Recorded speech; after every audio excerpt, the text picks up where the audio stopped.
Blog Talk Radio. Welcome, everyone, to Women Who Really Rock. I'm your host, Carmen Milagro. Women Who Really Rock is designed to showcase women and the people supporting them who are doing phenomenal, innovative, incredible work all around the globe. Our show is available on the Divas That Care network, and you'll find us on the divasthatcare.com website. Today's guest on Women Who Really Rock is an internet guru, an author, and CBD and cannabis advocate, Aliza Sherman. Welcome, Aliza. Thank you for taking time out of your schedule to chat with me today. Oh, thank you so much for having me as a diva.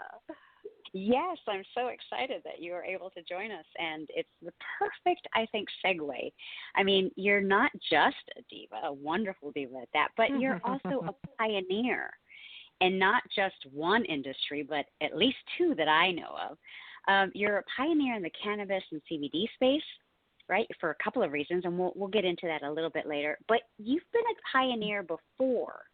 You were, I believe in 1995, you started the first woman-owned internet company, CyberGirl, and then you had the first global internet networking organization for women called Web Girls International. And you were named one of the top people who matter most on the internet in 95. And then in 2009, Fast Company called you one of the most powerful women in technology. So I think you wear the diva crown very well. And the Women Who Rock crown, because I don't know if you know this, but I used to be in the music business, and I worked for Metallica and Def Leppard. Well, there you go. This is why we're so well connected, because my background is in music as well, and I did not know that about you. So this makes now all makes sense. Can you tell our listeners? Can you tell our listeners in your own words, because you're let's focus on the current topic, and I hope that you come back another day and we can talk about your music and all of that. But you are the CEO and co-founder of Ellementa. Can you tell us in your own words what is Ellementa and what inspired the name? Oh, absolutely can tell you that one. I love my naming story. Well, Ellementa is a global women's health company focused on cannabis.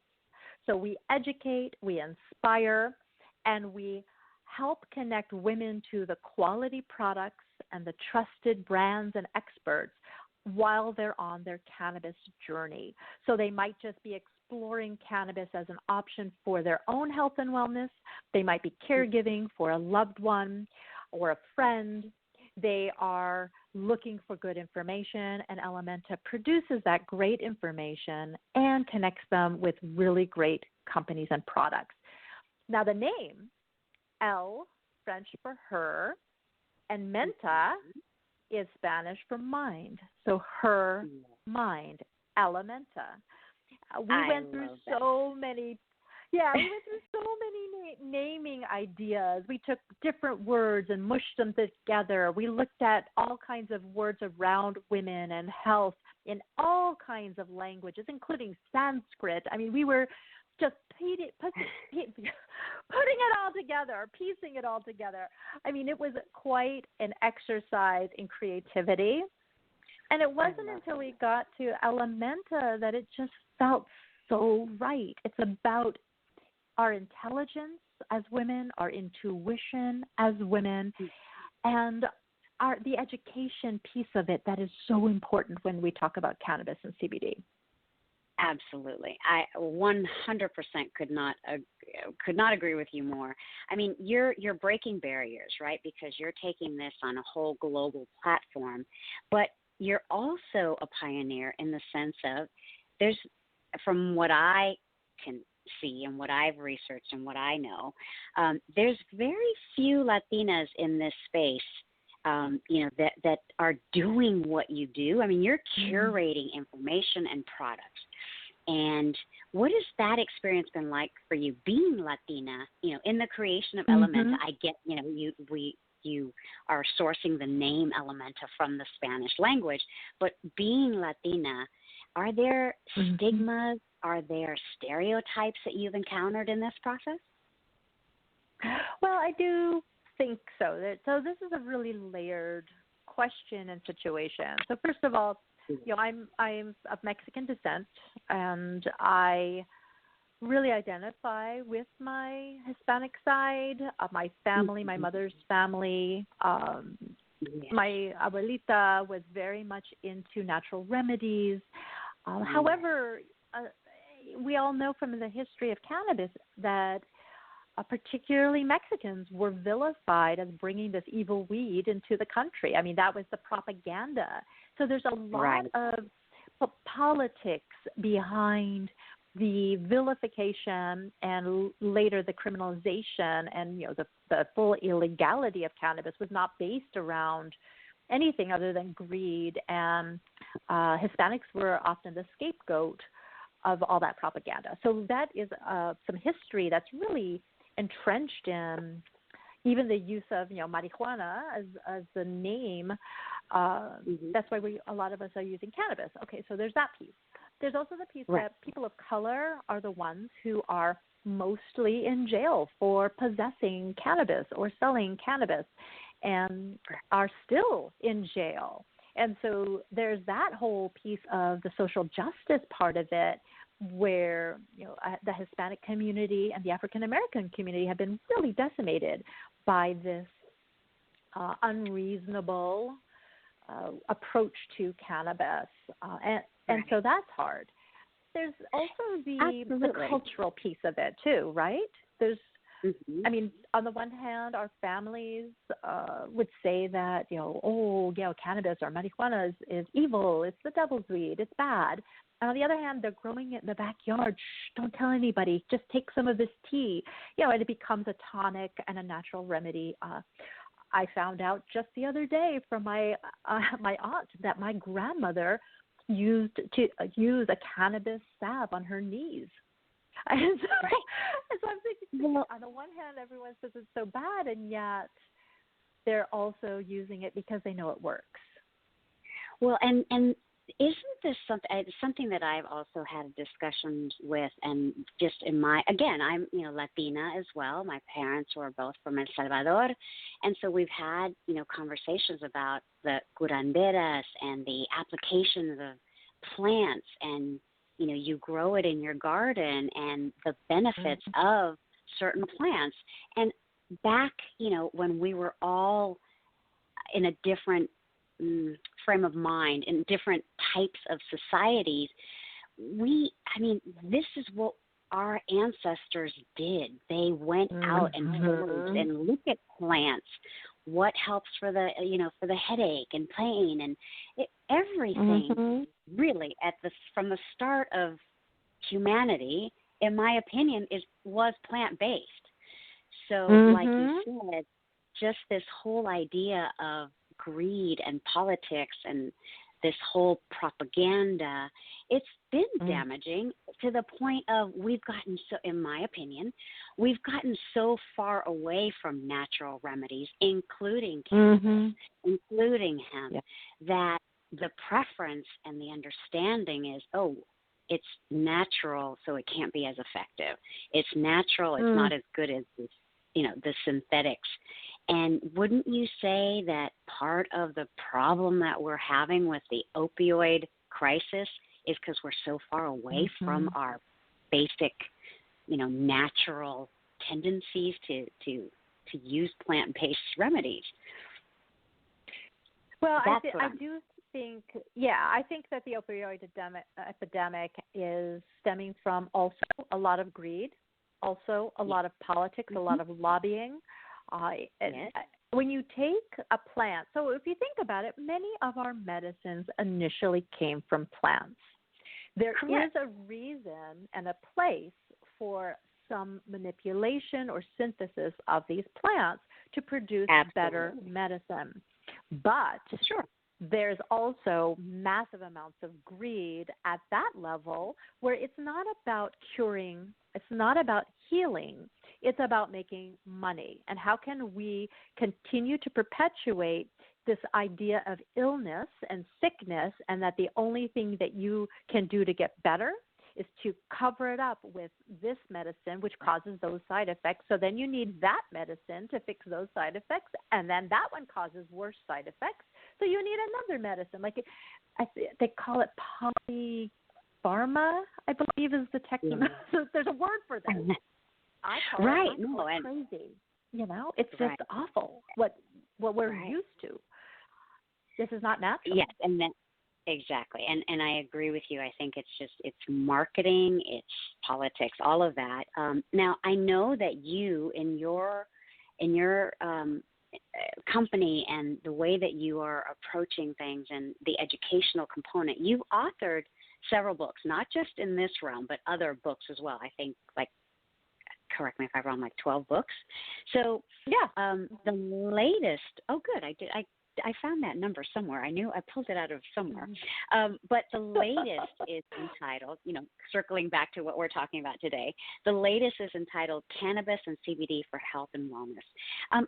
Can you share with us a little bit about, what the book is intended to do, who's the most supportive of your book and your mission, and a little bit about where to get your book?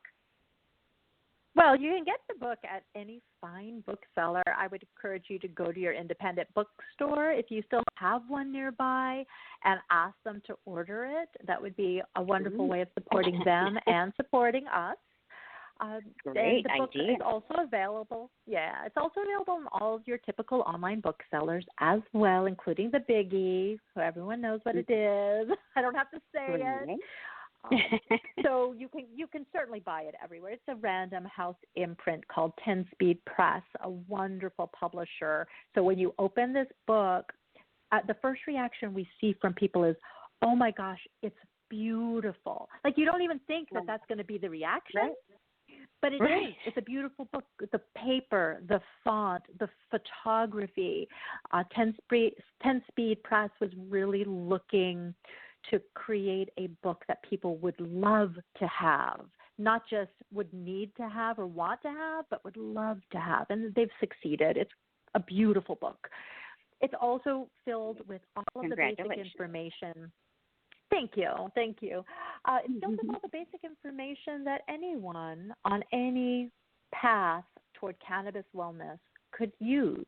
So it could be the person who knows nothing. So it could be handing it to your aunt or your grandmother or your neighbor and say, this could help you.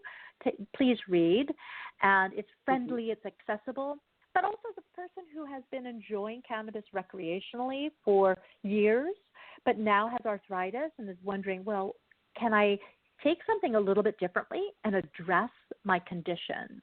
So it could be a very experienced user who finally learns that there are cannabinoids and terpenes that offer different health benefits. So it really runs the gamut in terms of who could benefit from this book. I love it. And how has the book tour? I know you've been on tour. That's why I'm so excited that you were able to take, a few minutes of your busy schedule, because you're still on the book tour, aren't you? We just finished the book tour a few days ago, so I'm home. I have one more appearance in Anchorage, Alaska, where I live. And then we have some mini book tours that we're planning. We're rounding up some sponsors to bring us to other regions of the country, because we were down the West Coast from Boston to Washington, D.C., and then we were all through California from the Bay Area down to San Diego. But everything in between, the Pacific Northwest, down to Florida, we have not been able to get to yet. It's just all human capital and financial resources driven. So we should be hitting the road again in the next few months. Good. Well, it's in the works. I'm sure that, your message and your book and your knowledge and expertise in this arena it's really important, for people to have that access and to have, this information that has been curated by you and your team. I know that you co-wrote the book. Can you tell us a little bit about who your co-author is and why the two of you came together? Oh, yes, my co-authors, fantastic. Her name is Dr. Junella Chin, and she is a practicing cannabis physician in New York. She started her practice in California and has a lot of patient stories in our book. So our book starts with the history of cannabis, how it had been used as an ancient healing medicine as well as for religious rituals. And then it goes into the botany, then it goes into the science of the medicine itself, and eventually we get to these stories which are really helpful for people to see what does it mean to take cannabis as medicine. So she and I found each other. I actually found her. We, as part of my company, Ellementa, we organize monthly educational events across the country and across Canada to educate women about cannabis and CBD purely for health and wellness. So at one of them, the one in New York City, they invited June to be a guest speaker, and I heard rave reviews. I looked her up. I saw just how accomplished she is and how articulate, and I didn't know if she had written a book, but I approached her out of the blue, and she said yes. So we never met face to face until we started writing the book. So we started our book tour. So we wrote the whole book. We had never met. And then just a couple of weeks ago, we met for the first time face to face, which I thought was pretty amazing.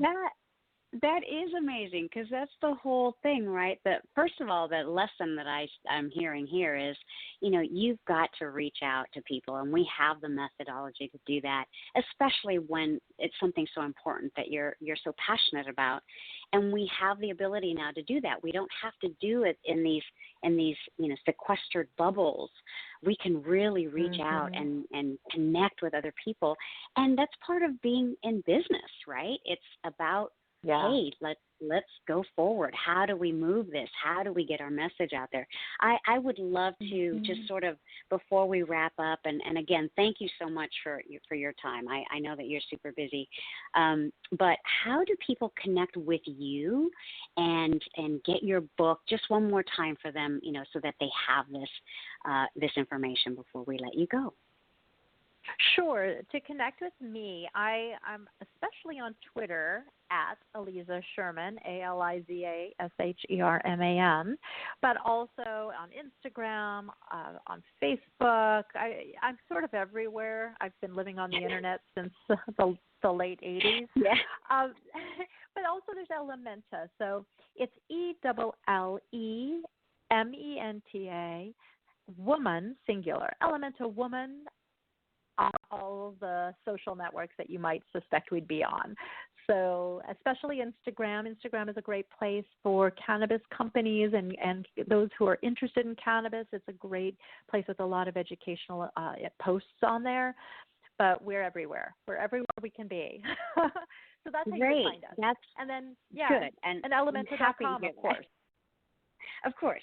Well, Aliza, thank you so much for joining us today on Women Who Really Rock. You are really rocking this informational, educational component of, CBD and cannabis for wellness and health. I personally appreciate all the work that you do because I'm so inspired. I mean, I'm grateful. I got to meet you in person the other day here in San Francisco, and I'm happy to know that there's another Latina in this space. It kind of makes, kind of warms my heart, and that there's a lot of us. Just so you know, there's a lot of us. Yes. So I'll connect you with more if you'd like. Yes, I would, absolutely, because it just sometimes, like I said, it's that whole idea of like we're caught in this bubble and we feel like we're, as entrepreneurs and for, all other reasons, a bunch of other reasons too, we just feel like we're in this small bubble. And so to reach out, to meet you the other day was wonderful, and you've been so, just incredible with your resource and your knowledge. And I'm glad that we're starting this here on this platform on Divas That Care Network, because, it's a Canadian platform and it's global. So we hope that you'll be back. And thank you so much for your time today. Thank you. This has been great. Appreciate it. Thank you. And to all our listeners, I want to thank you for tuning in to Women Who Really Rock.